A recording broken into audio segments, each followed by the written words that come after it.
Hello la famille, hello les amis, je suis très heureuse d'être dans vos maisons au travers de cette vidéo. J'espère que vous allez bien, moi je vais bien, je me présente, je réponds au nom de Sarah Moussondi. Pour les habitués de la page et pour les nouveaux, soyez les bienvenus dans notre grande famille. Pour les membres de la famille, merci pour votre fidélité, merci pour votre soutien, merci pour votre amour, merci pour vos partages. Comme je le dis toujours ici, c'est l'information sur l'information fiable, car celui qui n'est pas informé est déformé. Telle est la règle ici. Soyez les bienvenus et moi je suis toujours joyeuse de faire des vidéos pour vous informer et c'est ce que je vais faire d'ailleurs ce soir parce que chez moi il est je pense 22h et donc je vais vous informer d'un programme qu'on appelle le programme de mobilité internationale. Alors avant de rentrer dans le vif de notre sujet, je vais vous conseiller de vous abonner, de partager, de liker, de commenter, partager au maximum. Ne gardez pas l'information pour vous. Moi je n'ai pas gardé l'information pour moi, je vous la donne gratuitement et vous faites autant. Partagez au maximum. Abonnez-vous, likez, commentez. Alors, si vous avez des questions, n'hésitez pas à me les poser dans les commentaires ou vous pouvez m'écrire sur mon messenger personnel, Sarah Moussondi, simplement sur Facebook et je répondrai à vos questions. Lorsque vous m'écrivez que vous voyez que je n'ai pas répondu, alors revenez dans la vidéo, laissez un message. Je vais toujours aller vérifier parfois. Je suis pas connectée sur mon messenger et j'ai reçu le message.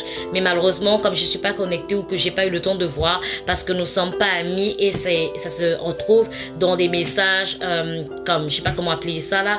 Et donc j'ai pas eu le temps de lire votre message. Ce n'est pas que je veux pas lire votre message, mais dès que vous me faites signe, je vais automatiquement répondre à vos questions. Alors, ne me posez pas des questions auxquelles j'ai déjà répondu dans les différentes vidéos, s'il vous plaît. Posez-moi des questions auxquelles j'ai pas encore répondu ou des endroits où vous n'avez pas vraiment compris, je peux vous réexpliquer. Mais prenez le temps de suivre les vidéos en intégralité. Ne suivez pas les vidéos à moitié. Si vous voulez vraiment voyager et que vous désirez vraiment avoir l'information, disposez du temps à pouvoir suivre les vidéos, à pouvoir comprendre les différentes procédures. De la même manière que moi, je dispose mon temps à pouvoir vous expliquer.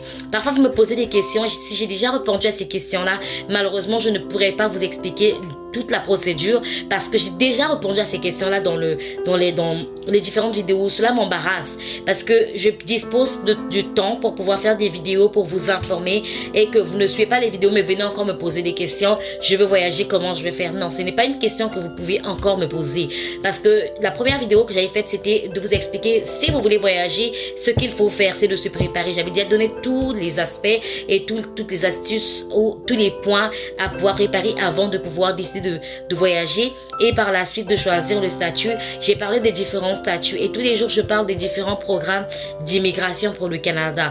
Donc vous êtes assez équipé pour pouvoir planifier correctement votre voyage. Si vous ne trouvez pas le statut ou que vous êtes confus par rapport aux différents statuts, en ce moment-là vous voulez avoir des éclaircissements, venez vers moi, je vais vous éclaircir. Mais moi je ne peux pas faire le choix à votre place parce que je ne suis pas agente en immigration, je ne suis pas consultante en immigration, je ne travaille pas non plus pour IRCC. Moi je vais juste chercher des informations et les informations que je vous donne sont basées sur les informations officielles du gouvernement. Donc je tire les informations sur le site officiel du gouvernement. Donc mes informations sont sûres à 99,99,5%, on peut dire à 100%. Mais si je dis 99, c'est parce que les autres pourcentages, c'est vraiment le fruit de mon expérience, de mes recherches et de mon c'est ça, de mon opinion, voilà. Donc par rapport à tout ce que j'ai eu à vivre, je peux vous donner des conseils par rapport à mon processus d'installation ici au Canada. Donc c'est vraiment, comme je l'ai dit, chaque processus diffère d'un autre et les exigences également et les critères d'admissibilité en même temps. Donc prenez le temps vraiment de suivre les vidéos, de comprendre, de pouvoir préparer votre voyage et de poser des bonnes questions pour que vous puissiez avoir des bonnes réponses. Vous avez la chance d'avoir ces informations-là, mais moi, je n'ai pas eu cette chance-là quand je voulais voyager. J'avais aucune information. Donc, si aujourd'hui j'ai décidé de faire ces vidéos, c'est vraiment pour aider les personnes qui ne sont pas, qui n'ont pas l'information à leur disponibilité, à leur disposition, parce que moi également, j'avais pas cette information. Mais aujourd'hui, vous avez beaucoup de gens qui vous donnent au moins des tuyaux concernant l'immigration. Il y a également de l'arnaque. Faites très attention. Il y a des gens qui vont vous dire qu'il faut payer de l'argent, faut faire ceci. Croyez-moi, les procédures sont vraiment gratuites. Vous pouvez faire gratuitement et obtenir ce dont vous avez besoin gratuitement. Donc aujourd'hui, comme je vous ai dit, je vais vous parler du programme de mobilité internationale et on va se retrouver du côté de mon écran. Ces derniers temps, je travaille beaucoup de l'autre côté de l'écran pour que vous puissiez vous-même lire et comprendre. Il faut comprendre que ce ne sont pas les informations que j'ai ramassées quelque part, mais ce sont des informations qui sont disponibles sur le site officiel du gouvernement. Et je vous conseille de partager, de liker, de commenter. On se retrouve tout de suite sur notre ordinateur ou sur notre écran. Hello la famille, donc nous voici devant l'écran. Vous voyez ici, c'est bien écrit embaucher un travailleur sans EIMT. Donc à propos du processus, le programme de mobilité internationale PMI vous permet donc l'employeur d'embaucher un travailleur temporaire sans obtenir une étude d'impact sur le marché ou l'étude d'impact sur le marché du travail, EIMT. J'avais déjà parlé de cela dans une vidéo précédente. Dans la plupart des cas, vous aurez à présenter une offre d'emploi à l'aide du portail des employeurs. Donc, il y a un portail pour les employeurs dont je vais vous parler tantôt, mais pour l'instant, je vais d'abord lire.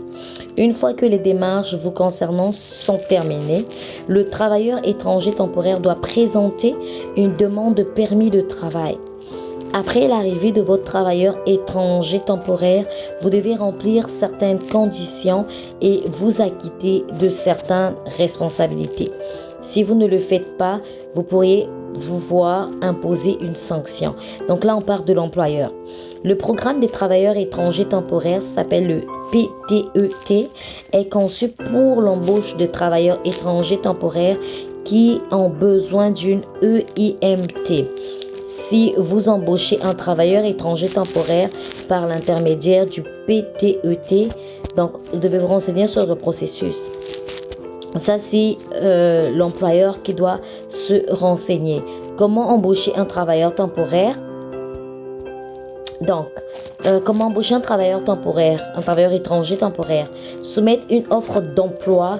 Dans la plupart des cas, pour embaucher un travailleur temporaire dans le cadre du programme de mobilité internationale, l'employeur doit payer des frais relatifs à la conformité de l'employeur de $230 et créer et présenter une offre d'emploi par l'intermédiaire du portail de l'employeur. Votre offre d'emploi doit notamment fournir des renseignements sur votre entreprise, le travailleur étranger que vous souhaitez embaucher, les détails de l'emploi, le salaire et les avantages sociaux. Embaucher un conseiller de camp de vacances. Vous pouvez embaucher un conseiller de camp de vacances dans le cadre du programme de mobilité internationale. Si votre travailleur correspond à la description établie, vous n'aurez pas besoin d'obtenir une étude d'impact sur le marché du travail, EIMT. Vous pourriez également être dispensé de payer les frais de conformité de l'employeur selon la situation du travailleur. Donc là, il faut apprendre davantage sur l'embauche d'un conseiller de camp de vacances. Exemption. Permis de travail ouvert. Si vous embauchez un travailleur étranger qui possède un permis de travail ouvert, vous n'avez pas besoin de présenter une offre d'emploi ni de payer les frais relatifs à la conformité de l'employeur. Un permis de travail ouvert permet à son titulaire de travailler pour n'importe quel employeur au Canada. Exemption relative à la conformité de l'employeur. Certains employeurs ne sont pas tenus d'utiliser le portail des employeurs ou de payer des frais relatifs à la conformité de l'employeur. Donc là, vérifiez si vous remplissez les critères d'exemption. Ouvrir une session dans le portail des employeurs. Là, c'est quand on va parler du portail des employeurs. Après avoir soumis une offre d'emploi, après avoir présenté une offre d'emploi par l'intermédiaire du portail de l'employeur, vous recevrez un numéro d'offre d'emploi. Vous devrez fournir ce numéro au travailleur temporaire que vous souhaitez embaucher ou que vous continuez d'employés. Une fois que le travailleur temporaire a cette information en main, il peut remplir une demande de permis de travail. Nous examinerons la demande afin de vérifier si le travailleur temporaire a le droit de travailler au Canada. Si sa demande est approuvée, le travailleur temporaire recevra ce qui suit. Donc, le travailleur va recevoir une lettre d'introduction et un permis de travail délivré par un agent des services frontaliers du Canada s'il est encore admissible au moment de son entrée au Canada, ou un nouveau permis de travail s'il réside au Canada ou présente sa demande au moment de son entrée au Canada. Autre enseignement important à donner aux travailleurs étrangers temporaires, assurez-vous que votre travailleur étranger temporaire possède le bon document d'entrée. Il aura besoin d'un visa de visiteur ou d'une autorisation de voyage électronique, ça s'appelle AVE, pour entrer au pays. Ces documents sont fournis avec le permis de travail si le travailleur arrive au Canada en provenance d'un autre pays. Selon le type de travail qu'il effectuera au Canada et l'endroit où il a vécu au cours de la dernière année, un travailleur temporaire peut avoir à subir un examen médical au cours du processus de demande. Certains pays imposent des conditions à leurs citoyens qui souhaitent quitter le pays. Un travailleur temporaire peut avoir besoin d'un visa de sortie et d'autres documents liés à son emploi au Canada. Il devrait vérifier quelles sont les exigences applicables auprès des autorités gouvernementales avant d'essayer de quitter son pays. Assurez-vous d'embaucher une personne qui détient un permis de travail valide et qui respecte les conditions énoncées sur son permis de travail. Donc, il faut respecter les conditions énoncées également sur votre permis de travail. Après l'embauche d'un travailleur sans EIMT, après l'embauche d'un travailleur étranger temporaire. Donc, après l'embauche d'un travailleur étranger temporaire, une fois que vous avez subi le processus d'embauche et que la demande de permis de travail temporaire a été approuvée, vous devez assurer certaines responsabilités et respecter certaines conditions. Responsabilité de l'employeur. Si vous avez embauché un travailleur étranger temporaire par l'intermédiaire du programme de mobilité internationale, vous devez vérifier son permis de travail et connaître la date à laquelle il vient à échéance. Donc, on parle du permis de travail, la date à laquelle le permis de travail va expirer.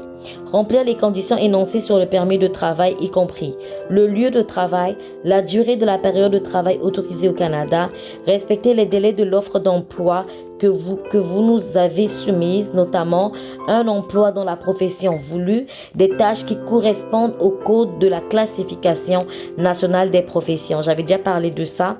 Aucune rémunération ni de conditions de travail moins favorables, uniquement égales ou supérieures. Donc, c'est pas parce que c'est un travailleur étranger qu'on va le maltraiter. Donc, c'est égal ou supérieur. Prendre les dispositions nécessaires pour que le travailleur étranger temporaire puisse bénéficier d'une assurance maladie et de l'indemnisation des accidentés du travail lorsqu'il arrivera au Canada, selon les exigences en vigueur dans votre province ou dans votre territoire, selon les modalités énoncées dans l'offre d'emploi. Demeurez actif au sein de l'entreprise ayant présenté l'offre d'emploi pendant toute la durée de la validité du permis de travail. Respectez toutes les lois fédérales, provinciales et territoriales en matière d'emploi et de recrutement de travailleurs.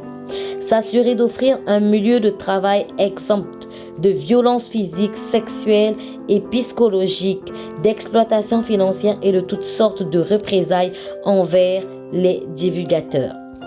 Être présent aux inspections afin de répondre aux questions et fournir tout document ou renseignement demandé ou désigner une personne pour le faire à votre place.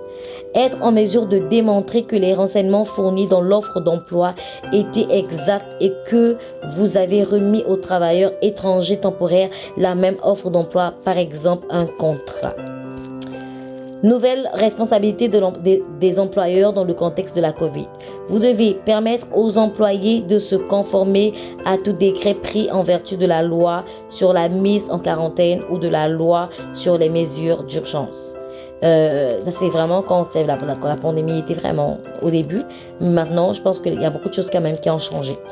Permettre aux employés de se conformer à toute loi ou tout décret provincial lié à la COVID-19.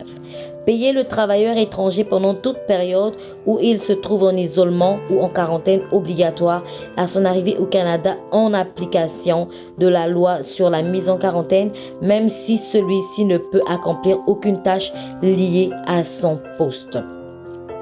Donc là, vous avez compris que si vous êtes en quarantaine, parce que le gouvernement exige que vous soyez en quarantaine, l'employeur doit vous payer même si vous n'avez pas travaillé. C'est une obligation. Conservez les documents pendant 6 ans. Vous devez conserver tous les documents en votre possession au sujet de l'emploi de votre travailleur étranger temporaire pendant 6 ans à compter de la date à laquelle nous avons délivré son permis de travail.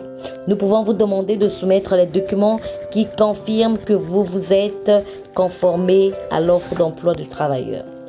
Par exemple, si vous embauchez un travailleur, vous pourriez être tenu de présenter un registre ou un dossier indiquant le nombre d'heures travaillées. Ce document vous protège et protège également le travailleur lorsque le nombre d'heures indiqué au contrat change. Vous pourriez également devoir fournir tout document concernant l'emploi du travailleur étranger temporaire. Si finalement il ne travaille pas pour vous ou s'il ne demeure pas à votre emploi pendant toute la durée du permis de travail, vous devrez aussi remplir un formulaire de divulgation volontaire si les conditions de l'offre d'emploi sont modifiées. Donc là, on parle des employeurs, inspection chez l'employeur. C'est donc ce dont je venais de parler. Si vous avez embauché un travailleur étranger temporaire par l'intermédiaire du programme de mobilité internationale, vous pourriez faire l'objet d'une inspection. Les inspections ont pour but de s'assurer que vous connaissez et assumez vos responsabilités à titre d'employeur. Donc, ces inspections permettent de protéger les travailleurs temporaires, s'assurer que les travailleurs utilisent le programme de mobilité internationale à bon escient. Nous pouvons choisir d'inspecter votre entreprise parce que vous avez été choisi au hasard. Nous avons des raisons de croire que vous ne respectez pas les conditions du programme. Nous avons découvert que vous n'avez pas respecté les conditions par le passé. Nous savons que vous avez embauché un travailleur étranger qui était visé par un décret ou règlement pris en vertu de la loi sur la mise en quarantaine ou de la loi sur les mesures d'urgence. Vous avez été avisé d'une éclosion d'une maladie transmissible sur les lieux de travail des travailleurs étrangers. Nous, au Service Canada, communiquerons avec vous si nous décidons d'inspecter votre entreprise. S'il y a plus d'un employeur, si plus d'un employeur a participé à l'embauche du travailleur étranger temporaire, c'est l'employeur qui a présenté l'offre d'emploi qui sera contacté.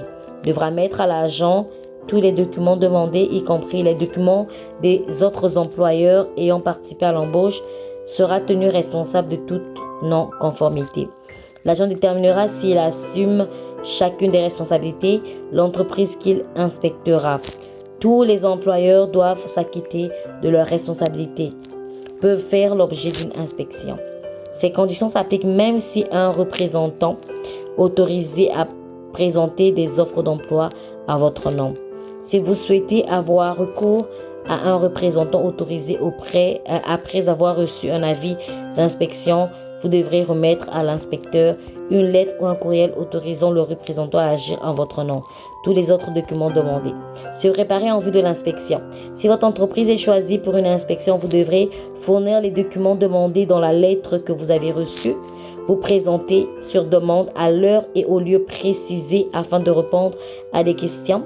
Participer aux inspections sur place sur demande. Les documents que vous devrez présenter à l'agent sont énumérés dans l'avis d'inspection qui vous a été adressé. Ils peuvent être différents pour chaque inspection. Nous pouvons demander ce qui suit: une description de tâches, le contrat de travail, les feuilles de présence et livre de paie, le formulaire T4 sommaire de la rémunération payée aux travailleurs temporaires, votre permis ou la licence d'exploitation de votre entreprise, toute convention de location commerciale, votre formulaire T2, renseignements de l'État, les résultats, renseignements du bilan ou autres documents similaires, les chèques annulés, les mandats ou les relevés bancaires, les documents ou renseignements suivants sur votre entreprise, politique de lutte contre la violence ou le harcèlement, code de conduite des employés, la preuve que vous avez contracté une assurance médicale privée pour le travailleur temporaire, la preuve que vous avez souscrit à une assurance contre les accidents de travail ou votre lettre d'autorisation relative à l'indemnisation des accidents de travail, votre certificat d'enregistrement et votre permis provincial ou territorial, les itinéraires de voyage et les factures, les renseignements sur l'hébergement, tout autre document jugé nécessaire par l'agent. Avant de nous transmettre vos documents, vous devez caviarder les numéros d'assurance sociale et tout autre renseignement non lié à l'inspection. Donc voilà, donc là on parle du déroulement de l'inspection et tout pour les employeurs. Mais moi, ce qui m'intéressait plus ici, c'était vraiment l'employé. Donc vous comprenez que l'employeur a des responsabilités. Et vous, en tant qu'employé, ce que vous allez faire, c'est de pouvoir demander un permis de travail. Vous pouvez demander ouvert ou non ouvert, mais avec le numéro que l'employeur va vous donner, afin que vous puissiez être accepté pour que votre demande soit comme valorisée. Et vous comprenez ici qu'il faut d'abord avoir un emploi. Donc, pour avoir un emploi, la première procédure, c'est d'avoir un CV conforme au CV canadien et également personnaliser votre CV en fonction de la demande. Par la suite, vous allez pouvoir postuler. Et quand vous postulez, si l'employeur est intéressé par vous, il va devoir vous proposer une entrevue. Et après l'entrevue, en ce moment-là, il va vous donner un numéro qui va vous permettre de faire votre procédure et lui va faire sa procédure de son côté. Quand cela sera accepté, quand vous allez arriver sur place, il va vous donner un emploi, il va s'assurer que vous ayez l'assurance médicale, que vous ayez un hébergement, que vous avez en fait tout ce qui est inscrit dans votre contrat, que vous puissiez bénéficier de cela et d'un traitement vraiment favorable et meilleur.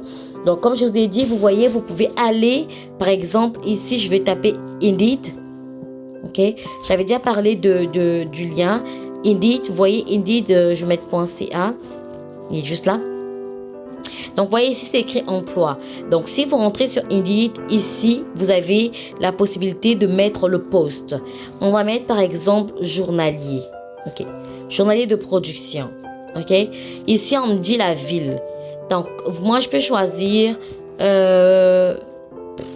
Drummondville. Ok. Parfait. Donc, vous voyez ici, Drummondville, il me montre ici déjà l'emploi. Par exemple, ça, c'est un poste. Et il me montre ici que le salaire, c'est entre 23 $ et 26 $ par heure. 26,14 par heure. Le type de poste, c'est temps plein. Détail de l'entrevue. L'entrevue, c'est en ligne. L'entrevue se déroulera sur Indeed. Vous n'aurez donc rien à télécharger. Date et heure, c'est le 14 mai 2000. C'est demain, entre 10h et 15h. La durée estimée, c'est 30 minutes. Ok? 30 minutes. Donc, une plage horaire sera attribuée à chaque candidat. Ok? Donc, si tu aimes travailler en équipe, que tu apprends vite et que tu adores ça, quand ça roule, ne passe pas par 4 chemins ou quoi, assembleur, parfait pour toi. Nouveau recrutement simplifié, tu es embauché directement par BRP et tu profites de tous les avantages de ton poste dès ton arrivée à l'usine. Des avantages qui tiennent la route. Un salaire de 23 $ plus la prime du soir de 2,50 $ et de 3,14 $ de nuit. Donc si tu travailles de nuit, tu as comme 26,14 $. Un programme de bonification, un poste permanent, un généreux régime d'assurance collective et d'épargne retraite, des congés fériés, des vacances et des congés mobiles avantageux, un programme d'escompte sur les véhicules et accessoires, de la formation à l'embauche, une usine sécuritaire et la fine pointe de la technologie, des repas santé à bas prix et surtout une gang qui a beaucoup de fans à travailler ensemble, des journées toujours le fun. Pendant ton quart de travail, tu vas assembler des pièces de skido et de speeder en utilisant des outils de pointe. Inspecter minutieusement les pièces assemblées. Effectuer des tâches variées sur différentes postes de travail. Tu dois réussir les tests d'embauche et les tests d'embauche. Les exigences du poste, de l'expérience en usine, c'est un atout. Un emploi stable et stimulant t'attend à Valcourt. Donc, vous comprenez ici que c'est pas Montréal, c'est pas Varennes, c'est Valcourt. Envoie-nous ta candidature. Donc, si tu envoies ta candidature, ici, tu vas mettre planifier une entrevue. Tu vois?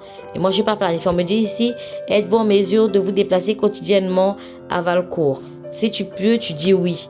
Et tu mets continuer. Ils vont te poser des questions au fur et à mesure pour remplir le formulaire. Donc, ça, c'est un exemple parmi tant d'autres. Vous voyez, ici, j'ai choisi, par exemple, Drummondville. Et ça, par exemple, journalier, journalière. Également, ça, c'est 17,91 bilingue. Ici, également, c'est à temps plein ou permanent. Vous voyez, c'est vous qui choisissez. Il y a des primes de soir. Et voilà. Il y a tous les détails ici. OK? Sur le poste et les avantages. Donc, c'est vous qui choisissez. Ici, on va essayer de voir un autre domaine. Par exemple, je mettrai ménagère. C'est ça qu'on nous appelle ménage. OK, ménagère entretien. Préposé à l'entretien ménagère. Drummondville, ici, on me met entre 18 $ et 20 $. Donc, quand je rentre ici, on m'explique la description du poste, le salaire compétitif, régi par le comité paritaire, les REER collectifs, 6% de vacances, journée maladie, du lundi au vendredi de 16h à 20h, c'est à temps partiel, donc c'est 20 heures par semaine. Nettoyage de l'environnement de travail, murs, planchers, structures, drains, protéger, procéder au montage des équipements afin d'assurer que tout soit prêt pour le début de la production, lavage à haute pression des équipements, travailler selon les standards d'hygiène et salubrité en vigueur. Bonne forme physique, rigueur, fiabilité, ponctualité et proactivité, menuiserie, bonne capacité de la communication, langue parlée, français intermédiaire. Donc ici, on vous dit un peu les détails, les compétences requises et on vous met le salaire 19,18 et 20 $ par heure. Les horaires, c'est du lundi au vendredi. Vous avez vu, c'est 20, c'est à temps partiel. Donc, souhaitez recruter un candidat pour ce poste. Donc, si vous voulez postuler, vous mettez ici postuler. Il va vous demander votre CV. Si votre CV est déjà en ligne tel que moi, vous voyez là, c'est mon CV qui m'a sorti avec tous les détails de mon CV par exemple. Parce que mon CV est déjà là, je mets envoyer ma candidature, c'est parti. Donc, vous avez la possibilité de faire cela. Vous mettez votre CV. N'hésitez pas de postuler. Comme je vous ai dit, ne cherchez pas les grands postes. Genre, non, cherchez à Montréal et tout. Non. Quand vous voulez vraiment mettre les chances de votre côté, cherchez du côté des provinces. Je vous le dis clairement. Cherchez des trucs comme la production. Vous voyez, hein, le côté alimentaire, comme... C'est ça. Cherchez vraiment les usines, les endroits, c'est comme ça vous aide à pouvoir venir. Ne cherchez pas les endroits comme Montréal et tout le Québec. Il y a beaucoup de gens. Cherchez vraiment des provinces, postulez et ils sont à la recherche des gens. Ils vont vous recruter. Vous allez passer votre entrevue et vous avez des chances de venir au Canada avec un emploi et avec un permis de travail. Donc, j'espère que cette vidéo vous a plu. Vous avez des questions, n'hésitez pas à me poser des questions. Vous avez des préoccupations, n'hésitez pas. Vous avez entendu parler d'une procédure et que vous voulez avoir plus d'explications ou que vous voulez que je puisse donner les détails, posez-moi des questions. Je ferai les recherches. Si j'ai l'information, je vous donnerai. Si j'ai pas l'information, je ferai des recherches pour vous donner. J'espère que cette vidéo vous a plu. Moi, je vous dis à très bientôt pour une autre vidéo. Partagez, likez, commentez. Je vous aime énormément et je vous dis à très bientôt. Bisous. D'ici là, portez-vous bien.